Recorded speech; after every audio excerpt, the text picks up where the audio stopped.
सोबत असेल जाणीव। रोखोक बातम्यांसाठी पाहत राहा जाणीव मराठी। होऊ दे जाणीव। लाईक करा, शेअर करा आणि सबस्क्राइब करा आपल्या हक्काचे चॅनल जाणीव मराठी।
टप्पा पूर्ण केलेला आहे, तरी पण आज तुम्ही प्रथम तुमचं स्वागत करतो, अभिनंदन करतो की पाऊस होता, काल खूप पाऊस होता, तरी काही पुणे मुंबईतून पण आज फ्रँचायझी धारक आलेले आहेत आणि तुम्ही आज इथं एवढी मेहनत घेऊन तुमचं शेड्यूल मॅनेज करून, लहान मुलांचं काहीतरी शेड्यूल मॅनेज करून इथं आलेला आहे, त्याबद्दल प्रथम तुम्हाला सर्वांचं एकदा अभिनंदन करतो। आणि एक तुम्हाला प्रेरणा मिळावी आपण आणि आपले काहीतरी गोल सेट व्हावं या उद्देशाने आज आपण सरांचं व्याख्यान आयोजित केलेलं आहे। आपल्या संपूर्ण सक्सेस अबॅकस परिवारातर्फे मी सरांचं पुन्हा एकदा सहर्ष स्वागत करतो आणि आपण लवकरच सरांना आपण ऐकणार आहे। धन्यवाद।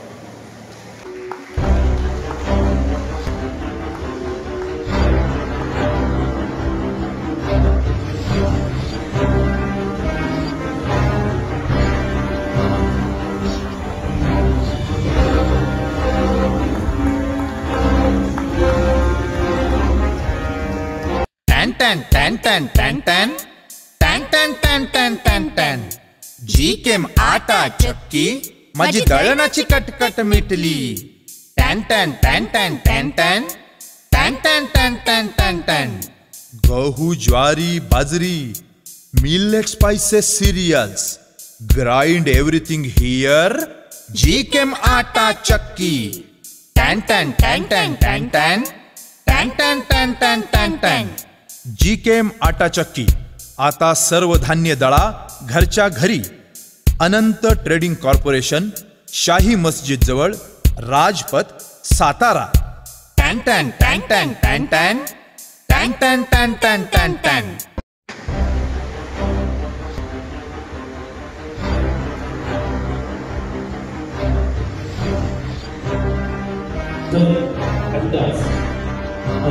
तुमच्यासाठी माझ्यासाठी तुमच्याशी सर्वांसाठी महत्त्वाचा छान सुंदर विषय आपल्याला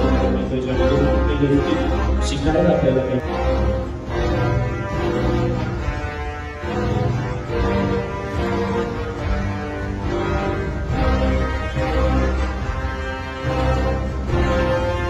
मंचावर उपस्थित बाकी मान्यवर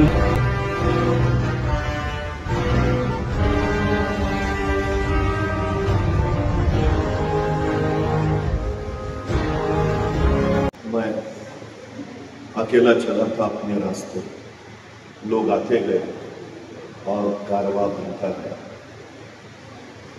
सक्सेस अबॅकसला सुरुवात झाली त्या घटनेचा मी साक्षीदार. एक एकटा किरण पाटील नावाचा शिलेदार शिक्षण क्षेत्रामध्ये क्रांती करणाऱ्या अबॅकस पद्धतीला घेऊन पुढे निघाला. बघता बघताच 11 वर्ष झाली आणि तब्बल 450 फ्रँचायझी घेऊन या सक्सेस अबॅकसचा आता कारवा तयार झाला. मी किरण पाटील, त्यांचे सर्व सहकारी आणि उपस्थित आपण सर्व आपल्या सगळ्यांचं मनपूर्वक कौतुक आणि अभिनंदन करतो. खरं तर काही दिवसापूर्वी वर्तमानपत्रामध्ये एक जाहिरात आली होती. गेल्या 25 वर्षात ज्याच्या हातून एकही अपघात झाला नाही अशा ड्रायव्हरने मुलाखतीला यावं. काही ड्रायव्हर मुलाखतीला आले, मुलाखती चालू झाल्या. पहिल्या ड्रायव्हरला विचारलं, काय हो गेल्या 25 वर्षात तुमच्या हातून एकही अपघात नाही? तो म्हणला, अजिबात नाही, विषय नाही, प्रश्नच नाही, फक्त गाडी एकदा ब्रेक फेल झाली म्हणून दरीत कोसळलो, पण बाकी कुठं टच नाही. त्याला म्हटले चला बाजूला. दुसऱ्याला विचारलं, गेल्या 25 वर्षात तुमच्या हातून एकही अपघात नाही? तो म्हणला, अजिबात नाही, विषय नाही, प्रश्नच नाही, फक्त एक जण पुढनं येऊन माझ्या अंगावर आदळला तेवढंच काही ते, पण बाकी कुठं धक्का नाही. त्यालाही सांगितलं चला बाजूला. तिसऱ्याला विचारलं, गेल्या 25 वर्षात तुमच्या हातून एकही अपघात नाही? तो म्हणला, अजिबात नाही, विषय नाही, प्रश्नच नाही, साक्षी पुरावे कागदपत्र सारं तपासलं, या माणसाच्या हातून गेल्या 25 वर्षात एकाही अपघाताची नोंद नाही. त्या मुलाखत घेणाऱ्याला आश्चर्य वाटलं. त्यानं न राहून विचारलं, गेल्या 25 वर्षात तुमच्या हातून एकही अपघात नाही, तुमच्या या यशाचं रहस्य काय? तसा समोरचा ड्रायव्हर शांतपणे म्हणाला, गेल्या 25 वर्षापूर्वी माझी गाडी जी मी एकदा गॅरेजला लावली परत बाहेरच नाही काढली. ज्यांच्या गाड्या गॅरेजला त्यांचा अपघात व्हायचा विषयच येत नाही, पण ज्यांच्या गाड्या गॅरेजला त्यांना आयुष्यात कधी ध्येयही गाठता येत नाही. ही सगळ्यात महत्वाची वस्तुस्थिती आहे. ध्येय गाठायचं असेल तर गाड्या रस्त्यावर आणाव्याच लागतील, आणि रस्ते म्हणले तर खड्डे ठरलेले, टक्के टोळपे, ऊन वारा वादळ पाऊस या सगळ्याशी झुंज ठरलेली. हा सगळा संघर्ष सोसणं ज्याला जमतं त्याला यश जिंकणं साधतं. ही सगळ्यात महत्वाची गोष्ट आहे. आपल्या सगळ्यांचं कौतुक यासाठी आहे की आपण आपल्या गाड्या घेऊन अबॅकरेच्या महामार्गावर आलेला आहात. ही सगळ्यात महत्वाची गोष्ट. आता एकदा रस्त्यावर आलो याचा अर्थ आपण ध्येय गाठणारच आहोत याच्यात निश्चितपणे शंका नाही. खरं तर बऱ्याच लोकांचं ध्येयच ठरत नाही, ही त्यांची सगळ्यात मोठी अडचण असते. काय करू याच्या विचारातच त्यांचं आयुष्य निघून जातं. आपल्या सगळ्यांचं अभिनंदन यासाठी की आपण पटकन निर्णय घेतला, आपलं ध्येय ठरवलं आणि अबॅकस या मार्गावर चालायला सुरुवात केली. ही सगळ्यात आणि सगळ्यात महत्वाची गोष्ट आहे. खरं तर एक गोष्ट सगळ्यात महत्वाची, मुळात आपण ज्या क्षेत्रामध्ये काम करतो आहोत त्या क्षेत्राचा सखोल अभ्यास असणं हे आपल्या क्षेत्राच्या यशस्वीतेसाठी अत्यंत महत्वाचं आहे. 350 वर्षापूर्वी छत्रपती शिवाजी महाराजांनी स्वराज्य उभा केलं. हाताशी काही नसताना राज्य उभा केलं, पण महाराजांनी हे राज्य उभा कसं केलं याचं उत्तर जर आपल्याला शोधायचं असेल तर काही गोष्टी आपल्याला सहजपणे लक्षात येतात. अबॅकरे नावाचा एक फ्रेंच प्रवासी भारताच्या चौलच्या महाराष्ट्रातल्या कार्यालयात पोहोचला. त्याला राजापूरच्या बंदरात जायचं होतं, पण राजापूरच्या बंदरात जाण्यासाठी महाराजांच्या कार्यालयातून त्याला परवाना घेणं गरजेचं होतं. तो चौलच्या कार्यालयात आला. आता परवाना घ्यावा, निघून जावं, पण या लोकांकडे एक विलक्षण गुण आहे, जिज्ञासा नावाचा. म्हणजे आज आपल्याला आपल्याबद्दल जेवढी माहिती नाही तेवढी आपल्याबद्दल परकीयांना माहिती आहे. ही सगळ्यात महत्वाची गोष्ट आहे. तुम्हाला माहिती असेल नसेल, पण या भारतामध्ये पहिल्यांदा फक्त 189 इंग्रज आले. 189. त्यांनी इथं आल्यावर एक गोष्ट केली, भारतीयांचा पहिल्यांदा अभ्यास केला आणि त्यांच्या लक्षात आलं यांच्यावर राज्य करणं सोपं आहे. मग त्यांनी आणखी 1000 इंग्रज बोलवून घेतले, मग 10,000 बोलवून घेतले. 1947 साली देश स्वतंत्र झाला. त्यामुळे या देशात इंग्रज होते फक्त 1 लाख आणि या देशाची लोकसंख्या होती 29 कोटी. म्हणजे 29 कोटी लोकसंख्येवर फक्त 1 लाख इंग्रजांनी 150 वर्ष राज्य केलं. याचं कारण काय असेल तर फक्त त्यांनी भारतीयांचा केलेला अभ्यास. हे सगळ्यात महत्वाचं कारण आहे. अबॅकरे तो ज्याच्याकडे हा जिज्ञासा नावाचा गुण आहे. अर्थात अलीकडची सगळ्यात मोठी अडचण सांगतो, आपण शिक्षण क्षेत्रात काम करता, हल्लीच्या मुलांमध्ये जिज्ञासा नावाचा गुण अस्तित्वात नाही, ही सगळ्यात मोठी आमची शोकांतिका आहे. इंग्रजांना 150 वर्ष राज्य करायचं होतं, त्यांना मालक बनायचं होतं, आपल्याला गुलाम बनवायचं होतं. त्यामुळे मॅकॅलोने जी शिक्षण पद्धती बनवली तीच मुळात गुलाम बनवणारी, ज्याच्यामध्ये जिज्ञासा या गुणांचा समावेश नाही. हल्ली काही गोष्टी तुमच्या लक्षात येत असतील. मुलं वर्गात प्रश्न विचारत नाही. प्रश्न न विचारायची 2च कारण असतात. पहिलं कारण सगळं येत आहे आणि दुसरं कारण काहीच येत नाही. खरं तर मुळात त्याच्यात जिज्ञासा हा गुणच राहिला नाही, ही त्याची सगळ्यात मोठी अडचण आहे. मला कधी कधी बरं वाटतं, बरं झालं ते सफरचंदाच्या झाडाखाली न्यूटनच बसला होता. ते नेमकं सफरचंद खाली पडलं आणि त्याला प्रश्न पडला, सफरचंद खालीच का पडलं, आणि मग गुरुत्वाकर्षणाचा शोध लागला. खरंच बरं झालं सफरचंदाच्या झाडाखाली न्यूटनच बसला होता. बघा ना, आपल्यातला एखादा बसला असता तर आणि पडलं असतं सफरचंद खाली, काय प्रश्न पडला असता त्याला? बरं झालं मी असतानाच पडलं. दुसरा प्रश्न, बरं झालं आणखी कुणी नाही, अकेले अकेले खाएंगे. आणि जर एखाद्याला प्रश्न पडलाच सफरचंद खालीच का पडलं, आणि त्याने विचारलं वडिलांना, बाबा सफरचंद खाली का पडलं? बाबा म्हणणार, खाना मुकाट्यानं का डोक्याला ताप देतो, हाय ते व्याप कमी आहेत का? सपला आमचा न्यूटन सफरचंदाच्या झाडावर. सगळ्यात मोठी आमची अडचण, आमच्याकडे जिज्ञासा नाही.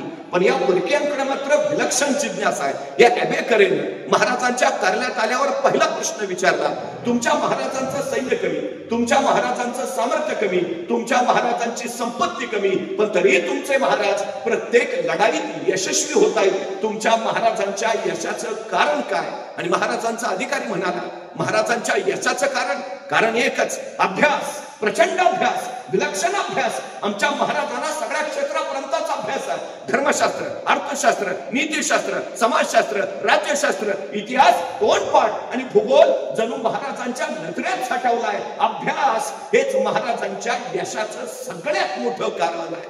का यशस्वी होतात माणसं? सगळ्यात महत्वाचं कारण अभ्यास. तुम्ही ज्या क्षेत्रात काम करता आहात त्या क्षेत्रातला सखोल अभ्यास तुम्हाला यश देतो, ही सगळ्यात महत्वाची गोष्ट आहे. अबॅकस ही एक गणितीय पद्धती आहे जी प्राचीन काळापासून चालत आलेली आहे. पूर्वी तांत्रिक गोष्टी नव्यानं आलेल्या नव्हत्या. त्यावेळी प्राचीन माणसं जो काही अंकगणितीय प्रकार पद्धती करायचे ते अबॅकसच्या माध्यमानं करायचे. ही सगळ्यात महत्वाची गोष्ट.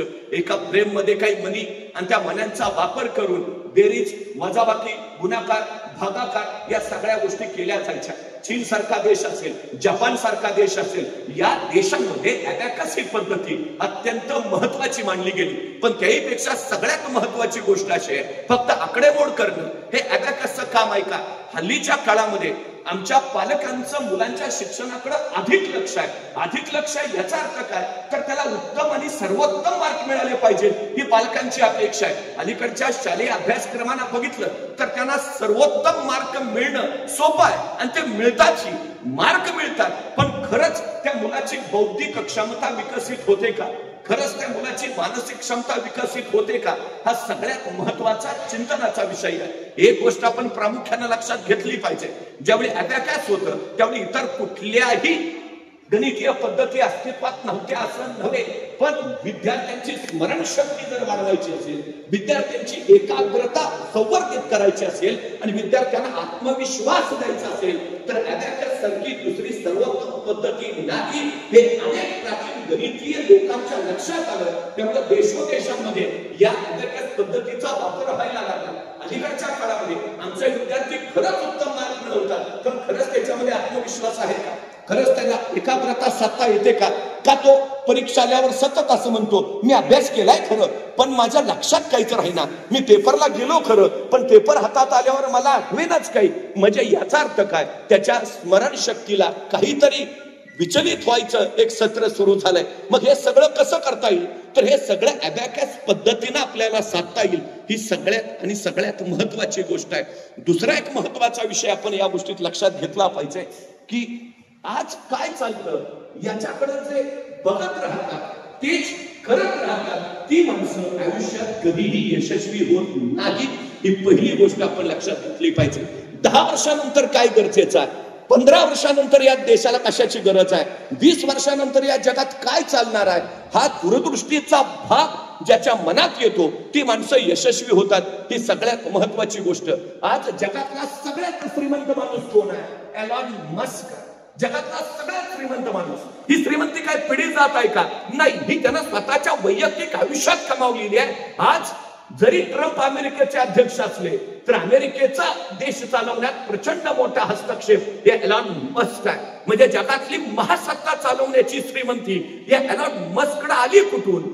त्याचं सगळ्यात महत्वाचं कारण काय आहे? एलॉन मस्क आजचा विचार करत नाही, तो 10 वर्षानंतरचा विचार करतो.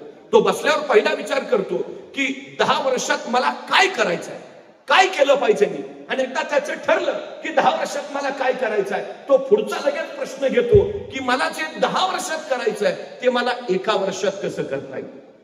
सगळ्यात महत्वाची गोष्ट म्हणजे इतर लोकांना एक काम करायला 10 वर्ष लागतील, तिथं एलॉन मस्क तेच 10 वर्षाचं काम फक्त 1 वर्षात करणार आहे. हे आपण पहिलं लक्षात घेतलं पाहिजे. मला एक गोष्ट प्रामुख्याने सांगायची आहे की एलॉन मस्क पहिला माणूस आहे ज्याने पहिला विचार केला की 2050 साली पृथ्वीच्या पोटातलं पेट्रोल आणि डिझेल संपेल, 2090 साली पृथ्वीच्या पोटातला गॅस संपून जाईल, मग जगातल्या गाड्या कशावर चालतील. पहिला माणूस हा विचार करणारा.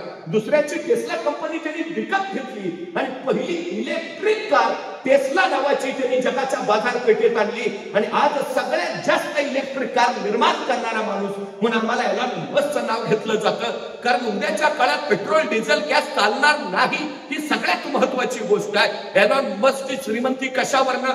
तो वर्तमानात नाही, तो भविष्य काळाचा विचार करून पुढे जात राहिला. ज्यावेळी फ्रँचायझी घेतो त्यावेळी आपण एक सगळ्यात महत्वाची गोष्ट केलेली आहे की उद्याच्या काळासाठी सगळ्यात महत्वाची शिक्षण पद्धती जर कुठली असेल तर ती अबॅकस शिक्षण पद्धती असेल. ते पहिलं आपण लक्षात घ्या. का?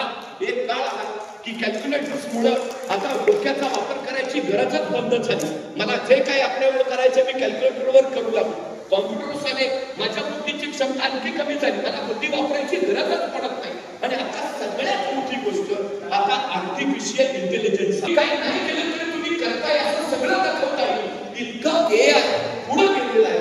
अशा काळात उद्या अनेकांना ही गरज पडणार की मी आर्टिफिशियल गोष्टींचा वापर करून पुढे जातोय, पण या सगळ्या गोंधळामध्ये मी माझी नैसर्गिक बुद्धी गमावली. प्रत्येकाला एक गोष्ट वाटेल की मला माझी नैसर्गिक क्षमता संवर्धित केली पाहिजे, मला माझी नैसर्गिक बौद्धिक क्षमता वाढवली पाहिजे. आणि हे वाढवायचा एकमेव सर्वोत्तम मार्ग आहे तो म्हणजे अबॅकस शिक्षण पद्धती आहे. त्यामुळे पहिली गोष्ट अशी की उद्याच्या भविष्य काळात शिक्षण पद्धतीमध्ये जर अबॅकस शिक्षण पद्धतीला येईल हे पहिलं आपण लक्षात घेतलं पाहिजे. आपल्या सगळ्यांचं अभिनंदन का आहे तर आपण भविष्य काळात चालत आहात, वर्तमानात नव्हे. ही त्यातली सगळ्यात महत्वाची गोष्ट आहे. एक गोष्ट आपण लक्षात घेतली पाहिजे. त्यामुळे आपण आज जितका वेळ आपल्या उद्याच्या भविष्य काळाच्या घडवणुकीसाठी देऊ तितके आपण सगळ्यात जास्त यशस्वी होऊ. हा सगळ्यात महत्वाचा भाग आपण लक्षात घेतला पाहिजे. एक गोष्ट निश्चितपणे लक्षात घ्या, जो माणूस सातत्यानं एकच गोष्ट वारंवार करत राहतो तो त्या गोष्टीमध्ये अत्यंत सरावाचा होऊन जातो. अवघड या जगात काहीही नसतं. ही सगळ्यात पहिली महत्वाची गोष्ट आहे. कदाचित तुम्हाला असं वाटत असेल आता हे घेतलंय अबॅकस पण कसं काय होतंय काय कळेना, चालतील का, लोक येतील का, मुलं घालतील का, सगळ्यात मोठा प्रश्न आहे. पहिली एक गोष्ट आपल्याला मी प्रामाणिकपणे सांगतो, आपण आपल्या निर्णयाशी ठाम राहा. तुम्ही तुमच्या निर्णयाशी ठाम राहिलात मग जग तुमचं भविष्य बदलू शकत नाही. हे पहिलं लक्षात असू. तुम्हाला माहिती असेल चंद्रावर पहिलं पाऊल कुणी ठेवलं? नील आर्मस्ट्रॉंगने ठेवलं. पण खरंच चंद्रावर पहिलं पाऊल नील आर्मस्ट्रॉंगच ठेवणार होता का? याचं उत्तर आहे नाही. नासानं जी चांद्रयान मोहीम काढली, जे यान चंद्रावर निघालं होतं, त्या अपोलो यानाचा मुख्य पायलट होता एडविन सी अल्डारिन. तो अमेरिकेचा वैमानिक होता, त्याला स्पेस वॉकिंगचा अनुभव होता. त्यामुळे अपोलो यानात मुख्य पायलट एडविन सी अल्डारिन, या चांद्रयान मोहिमेचा मुख्य पायलट एडविन सी अल्डारिन, आणि त्याचा सहाय्यक म्हणून दिला होता नील आर्मस्ट्रॉंग, जो अमेरिकेचा नौसैनिक होता, त्याला स्पेस वॉकिंगचा अनुभव नव्हता. आणि हे अपोलो यानातनं दोघं चंद्रावर पोहोचले. चंद्रावर अपोलो यान उतरलं आणि नासाच्या स्पेस सेंटरवरनं पहिला संदेश गेला, पायलट फर्स्ट. आता पायलट फर्स्ट म्हणलं एडविन सी आजारांनी पटकन पुढे झाला, पण चंद्रावर पाय ठेवायच्या अगोदर त्याच्या मनात विचारांचा गोंधळ सुरू झाला. मी चंद्रावर पाय ठेवला आणि त्या वातावरणात भरकटलोच तर, मी चंद्रावर पाय ठेवला आणि मी तिच्या गुरुत्वाकर्षणानं जळूनच गेलो तर, मी चंद्रावर पाय ठेवला आणि मी भरकटलोच तर, तो त्या विचाराच्या गोंधळात अडकला. तोपर्यंत नासाच्या स्पेस सेंटरवरनं दुसरा संदेश आला. तो पायलट नेक्स्ट आणि नील आर्मस्ट्रॉंग पुढे झाला आणि कसलाही विचार न करता त्यांनी चंद्रावर पहिला पाय ठेवला. आणि चंद्रावर पहिला पाय ठेवणारा मानव म्हणून नील आर्मस्ट्रॉंग अजरामर झाला. मला सांगा, एडविन सी आजारांकडे क्षमता नव्हती का? होती. कौशल्य नव्हतं का? होतं. मुख्यच होता ना तो. सगळं असूनही तो मागा पडला का? त्याला पटकन निर्णय नाही घेता. तो गेलाय चंद्रावर पण निर्णयाशी ठाम नाही राहिला, विचलित झाला, गोंधळला, मागा पडला. नील आर्मस्ट्रॉंग विचारच नाही केला, काय व्हायचं नाही, टाकलं पाऊल. अजरामर, तुम्ही आला आहात ना या क्षेत्रात, आता परतीचे दोर कापून टाका. यशस्वी व्हायचंय ना तुला, सगळ्यात महत्वाची गोष्ट आता पुढं पुढं पुढं बस. बाकी विचारच काय? गोंधळात पडला, विचलित झाला, बरोबर का चूक याच्या गर्तेत अडकला, संपला. तुम्ही यशस्वी होऊ शकत नाही हे पहिलं लक्षात ठेवा. तुमच्याकडे जर क्षमता आहे, तुमच्याकडे जर कौशल्य आहे, कष्ट करायची तयारी आहे, तर तुम्ही एकदा निर्णय घेतल्यावर पुढे शिकवलं पाहिजे. एक गोष्ट लक्षात ठेवा, यशस्वी कोण होतं? जे योग्य निर्णय घेतात ते नव्हे, तर घेतलेला निर्णय योग्यच होता हे जे सिद्ध करतात ते, हे पहिलं लक्षात असू द्या. त्यामुळे आता निर्णय घेतलाय ना, आणि आपण घेतलेला निर्णय योग्यच आहे हे आपण सिद्ध करणं ही आपली सगळ्यात आणि सगळ्यात महत्वाची गोष्ट आहे. आणि या जगात अशक्य काहीच नाही, काहीच नाही. जी माणसं आय कांट म्हणतात ती माणसं कधीच यशस्वी होत नाही. आणि ज्या माणसाला तुम्ही काही सांगा, आय कॅन, मी करेन, तीच माणसं पुढे गेलेली तुम्हाला दिसते. तेव्हा सगळ्यात महत्वाची गोष्ट, अशक्य हा शब्द तुमच्या शब्दकोशातनं बाजूलाच काढून टाका. आय कॅन, जे असेल ते मी करेन.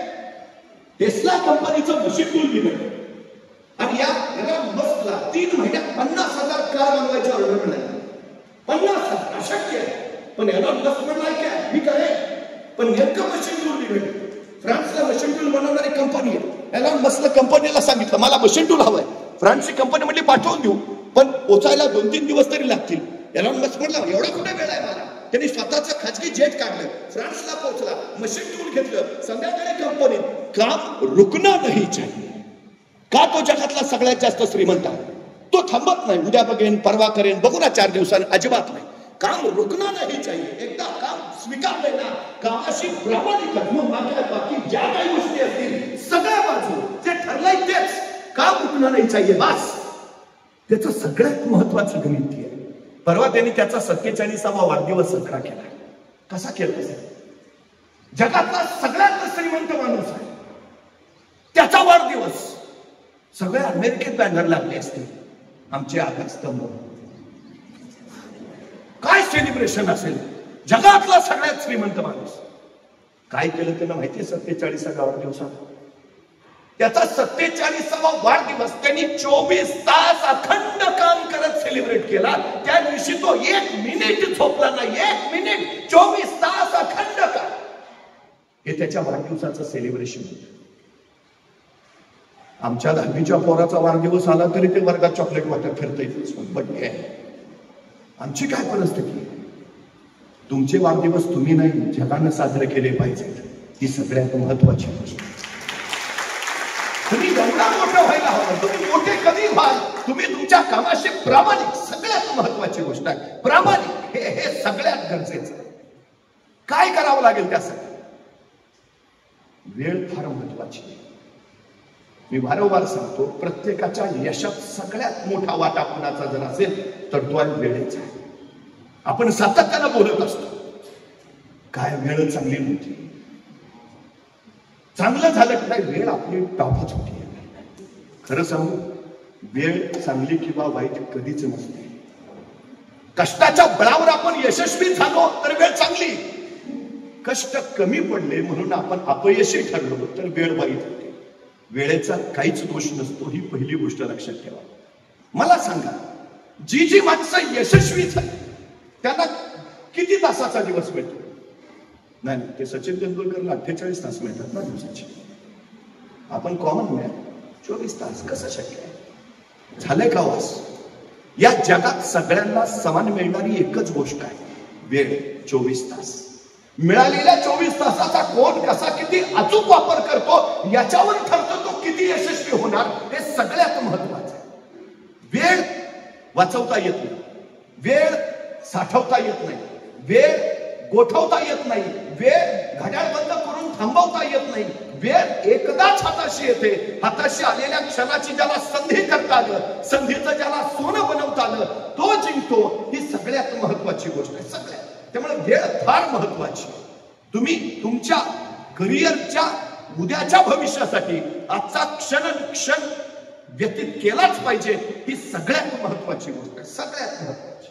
5 वर्षाचं महत्व जर कळेल आम्हाला, 1 वर्ष किती महत्वाचं, 1 महिन्याचं महत्व जर तुम्हाला माहिती करून द्यायचं असेल तर मातृत्वाच्या वाटेवर असणाऱ्या एखाद्या स्त्रीला विचारा, 9 महिन्यातला 1 महिना सुद्धा किती महत्वाचा. मग कळेल आम्हाला 1 महिन्याचं महत्व. 1 दिवसाचं महत्व जर तुम्हाला माहिती करून घ्यायचं असेल तर मजुरीने मिळालेल्या एखाद्या मजुराला विचारा. मजुरी आम्हाला खोपट्यातली चूल जेवढी पेटत नाही आणि चुलीची आग जेवढी पोटात पेटते त्यावेळी तो सांगेल तुम्हाला 1 दिवसाचं महत्व. 1 तासाचं महत्व जर तुम्हाला माहिती करून घ्यायचं असेल तर जगचे अलेक्झांडरला जाऊन विचारा. जगाचा बादशाह होता, जगाचा सम्राट होता, पण मृत्यूशय्येवर होता आणि आपल्या वैद्याकडे केविलवाणी प्रार्थना करत होता. फक्त एक तास, फक्त 1 तास मला जगवा, फक्त 1 तास. त्या अलेक्झांडरला जाऊन विचारा 1 तास किती महत्वाचा. 1 मिनिटाचं महत्व जर तुम्हाला माहिती करून घ्यायचं असेल तर अमेरिकेच्या वर्ल्ड ट्रेड सेंटरवर ज्यावेळी विमान हल्ला झाला, तो विमान हल्ला होण्यापूर्वी त्या इमारतीतनं फक्त 1 मिनिट आधी सुरक्षित बाहेर पडलेल्या एखाद्या इस्माला विचारा 1 मिनिट किती महत्वाचा. आणि 1 सेकंदाचं महत्व जर तुम्हाला माहिती करून घ्यायचं असेल तर ऑलिम्पिक मध्ये फक्त 1 सेकंदासाठी सुवर्ण पदक हुकलेल्या एखाद्या धावपटूला विचारा 1 सेकंद किती महत्वाचा. मग सेकंदा, मिनिटा, तासाचं मोल जर एवढं असेल तर आम्हाला मिळालेल्या आयुष्याचं मोल किती असेल हा सगळ्यात महत्वाचा विषय आहे. त्यामुळे एकदा तुमचं टार्गेट ठरलंय ना, त्या टार्गेटशीच प्रामाणिक राहा. तुमचा प्रत्येक क्षण खर्च झाला पाहिजे. हे सगळ्यात महत्वाचं, सगळ्यात महत्वाचं.